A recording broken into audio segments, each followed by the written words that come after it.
again, this is about Turnstile McHugh's, and it's just little things that I've gone through in this lifetime, space and continuum.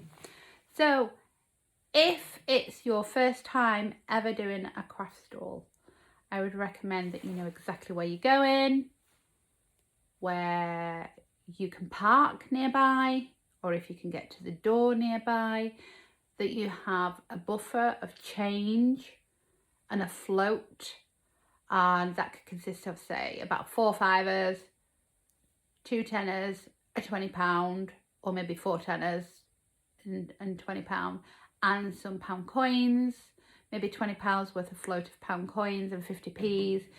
And what else would I say? Take some scissors, sellotape, string, anything like that you can think of. Maybe some zip ties. I use a lot of zip ties, and because I did various different craft stalls and things like that, some was outside, some was inside. What else did I take? A tablecloth, you know, one that's in conjunction with your range that you're doing, your creations that you're making.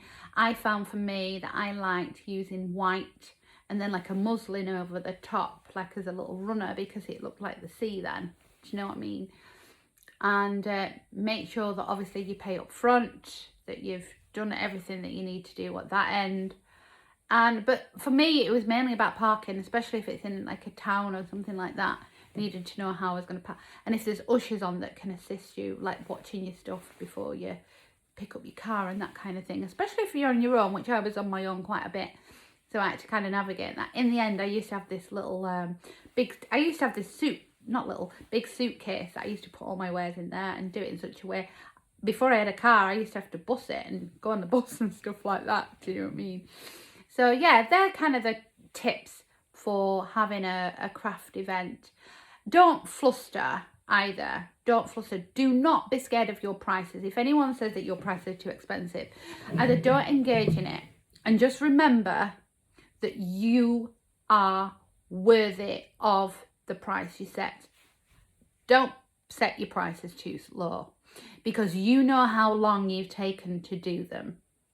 It's not a case of a quick sale, because it's not, because you're actually doing it technically for nothing. Take into consideration how long it's taken you to do, how much research it's taken you to do, and how much it's taken like materials to do as well. So please take all that into consideration. And you know what? A sale isn't worth it if you're not, because that eventually over time makes you feel like you've got no self-worth. Do you know what I mean? So always make sure that you know your own worth, and don't be selling anything for like, you know, a couple of quid when you know for a fact it's taking you about 15-20 minutes, if not half an hour to make, because I've seen stuff like that and I'm just like, that's crazy. I know for a fact that's probably taking you about an hour. £1 for an hour, that's less than minimum wage. Not that I'm into that kind of stuff or anything, because I don't do any of that now. But just remember your worth, that you are worthy of what you set your pricing to be.